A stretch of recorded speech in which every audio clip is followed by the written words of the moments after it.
افتخار نے کچھ دیر سوچ کر جواب دیا، وہ ایسی جرت نہیں کر سکتی تھی۔ پھر تمہیں یہ کیسے پتہ چلا کہ مقتول طلاق دینے پر آمادہ نہیں تھا؟ میرے یہ سوال سن کر افتخار کے چہرے پر گھبراہٹ سی آ گئی، جس سے ظاہر ہوتا تھا کہ اس کے پاس کوئی جواب نہیں، وہ غلط جواب دینے کی سوچ رہا ہے۔ افتخار میاں، میں نے کہا، میں اپنے سوال کا جواب خود ہی دے دیتا ہوں۔ پروین نے طلاق مانگی تھی اور مقتول نے انکار کرنے کی بجائے اس کی پٹائی بھی کر دی تھی، اور یہ 2-2.5 ہفتے پہلے کا واقعہ ہے۔ مجھے نہیں معلوم، افتخار نے کہا۔ تمہیں معلوم ہے، میں نے کہا، اور یہ بھی سوچ لو کہ میں نے ابھی پروین سے یہی کچھ پوچھنا ہے، اس کے جواب تمہارے جوابوں سے ملاؤں گا، بال برابر بھی فرق ہوا تو تم دونوں حوالات میں بند ہو جاؤ گے۔ اس لیے میں تمہیں راستہ دکھاتا ہوں، اپنے جرم کا اقبال کر لو۔ اگر مجھے تفتیش کی مزید پریشانی سے بچاؤ گے تو میں تمہیں بری ہونے کا راستہ دکھا دوں گا۔ کوئی عینی شاہد نہیں ہے، صرف یہ ثابت ہوا ہے کہ مقتول کو زہر دیا گیا ہے۔ اس نے ہر مشتبہ کی طرح قسمیں کھانی شروع کر دیں اور یہ ظاہر کرنے کے لیے کہ اس واردات کے ساتھ اس کا کوئی تعلق نہیں، بہت کچھ کہا۔ میری منت سماجت بھی کی کہ میں اس پر صرف اس وجہ سے شک نہ کروں کہ اس کی پروین کے ساتھ دوستی ہے۔ پولیس کی مجبوری یہ ہے کہ قسموں پر یا کسی کے آنسوؤں پر یا کسی منت سماجت پر اعتبار نہیں کیا جا سکتا۔ میں نے اسے کہا کہ وہ ثابت کر دے کہ اس نے پروین کے ساتھ مقتول کو زہر نہیں دیا۔ صاحب میں کیسے ثابت کر دوں؟ اس نے روندھی آواز میں کہا۔ اگر آپ کے پاس میرے خلاف کوئی ثبوت ہے تو اس پر مجھے گرفتار کر لیں۔ میں گرفتاری کے بغیر ہی تمہیں جب تک ضرورت محسوس کروں گا اپنے پاس رکھوں گا، میں نے کہا۔ تم میری بات نہیں سمجھ رہے ہو، بہتر ہے کہ تم باہر بیٹھ جاؤ اور اپنا اچھا برا سوچ لو۔ میں نے اسے باہر بھیج دیا اور پروین کو اندر بلا لیا۔ پروین کے چہرے کی خوبصورتی تو اپنی جگہ تھی، لیکن اس کے لمبوترے قد اور جسم کی ساخت میں زیادہ کشش تھی۔ میں حیران تھا کہ اس حسین عورت کا خاوند عیاش تھا اور وہ دوسری عورتوں کے پیچھے جھک مارتا پھرتا تھا۔ اسی سے میں نے اندازہ کرایا کہ مقتول اخلاقی لحاظ سے بہت پست تھا۔ میں نے پروین کے چہرے کو غور سے دیکھا، مجھے غم کو وہ تاثر نظر نہ آیا جو ایک بیوہ کے چہرے پر ہوا کرتا ہے۔ میں نے اس کے ساتھ ہمدردی اور اپنائیت کی باتیں کی تاکہ وہ گھبراہٹ سے نکل سکے۔ پروین، میں نے کہا، باقی باتیں تو ہوتی رہیں گی، برا نہ جانو تو ایک بات کہوں، جسے تم جیسی بیوی مل جائے تو وہ ساری دنیا کو بھول جائے۔ معلوم ہوتا ہے خالد گناہوں میں ڈوب گیا تھا، کمبخت اندھا ہو گیا تھا جو تمہاری قدر نہ کر سکا۔ اس نے آہ بھری اور سر جھکا لیا۔ کیا وہ شروع ہی سے ایسا تھا؟ میں نے پوچھا۔ شروع سے ہی، پروین نے جواب دیا۔ بزرگوں کا فیصلہ تھا کہ میری شادی اسی کے ساتھ ہوگی۔ معلوم ہوتا ہے افتخار کے ساتھ تمہاری دوستی انتقامی کارروائی ہے۔ میں نے کہا، یہ قدرتی معاملہ ہے، میں تمہاری مجبوری کو سمجھتا ہوں۔ اس نے مجھے یوں چونک کر دیکھا جیسے میں نے اسے بے خبری میں سوئی چبھو دی ہو۔ میں بھی انسان ہوں پروین، میں نے کہا، انسانی جذبات کو سمجھتا ہوں۔ کہیں ایسا تو نہیں کہ تم افتخار کے ساتھ شادی کرنا چاہتی تھی لیکن خالد کے ساتھ ہوگی؟ میرا خیال ہے تم نے خالد کو دل سے قبول نہیں کیا تھا۔ اس کی تو جیسے زبان اکڑ گئی تھی، بولتی ہی نہیں تھی۔ پروین، میں نے اس کے سر کو اپنے ہاتھ سے ذرا ہلا کر کہا، کہاں کھو گئی ہو؟ مجھے تمہارے حالات کا علم ہے، تم شاید حیران ہو رہی ہو کہ تمہارے راز مجھ تک کیسے پہنچ گئے ہیں۔ تم تعلیم یافتہ ہو، جاسوسی ناول اور کہانیاں پڑھتی ہوگی۔ میں انہی کہانیوں والا سراغ رساں ہوں، زمین میں دفن کیے ہوئے راز بھی نکالیا کرتا ہوں۔ کہہ دو میں غلط کہہ رہا ہوں۔ وہ پھر بھی چپ رہی۔ کیا تم نے دیکھا نہیں کہ میں نے تمہارے بچے کو اپنے پاس بٹھائے رکھا ہے؟ میں نے کہا، اور تم نے یہ بھی دیکھا ہے کہ افتخار سے میں نے 2.5 گھنٹے پوچھ گچھ کی ہے، وہ عقل والا ہے، میری بات سمجھ گیا تھا، اس نے کوئی راز نہیں رہنے دیا۔ تم بھی پردہ اٹھا دو، کئی باتیں تو تمہارے بچے کے منہ سے میں نے کہلوا لی ہیں۔ اب میں تمہاری زبان سے کچھ سننا چاہتا ہوں۔ کیا آپ کو یہ شک ہے کہ اپنے خاوند کو میں نے زہر دیا ہے؟ اس نے کہا۔ نہیں پروین، میں نے کہا، سمجھنے کی کوشش کرو۔ میں یہ ثابت کرنے کی کوشش کر رہا ہوں کہ تم نے اپنے خاوند کو زہر نہیں دیا، لیکن میں تمہارے تعاون کے بغیر یہ کیسے ثابت کر سکتا ہوں؟ مجھے بتائیں، اس نے کہا۔ آپ کو کیسے تعاون کی ضرورت ہے؟ میں جو کچھ پوچھوں وہ سچ سچ بتا دو۔ میں نے اس کی طرف جھک کر کہا، میری تمہارے ساتھ کیا دشمنی ہے، بلکہ میری ہمدردیاں تو تمہارے ساتھ ہیں، مظلوم تم ہو۔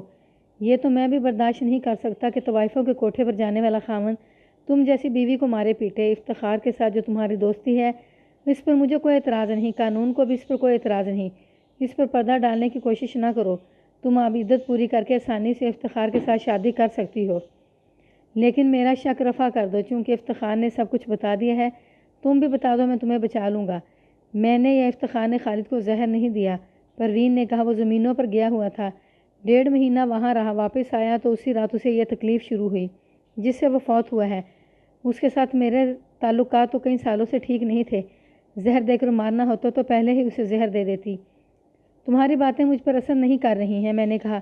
افتخار کے ساتھ تمہارے تعلقات تھوڑے ہی عرصے سے شروع ہوئے تھے۔ اس کے ساتھ شادی کرنے کے لیے تم نے خالد سے طلاق مانگی تھی، لیکن اس نے تمہیں مارا پیٹا۔ اس کے بعد یہی ایک طریقہ رہ گیا تھا کہ خالد کو زہر دے دیا جائے۔ افتخار کے لیے اپنی بیوی کو طلاق دینا مشکل نہیں تھا۔ آپ بار بار میرا اور افتخار کے تعلقات کی بات کرتے ہیں۔ اس نے کہا، خالد نے کئی عورتوں کے ساتھ جو تعلقات بنا رکھے تھے ان کا آپ نام نہیں لیتے۔ آپ کو شاید معلوم نہیں کہ وہ کس کماش کا آدمی تھا۔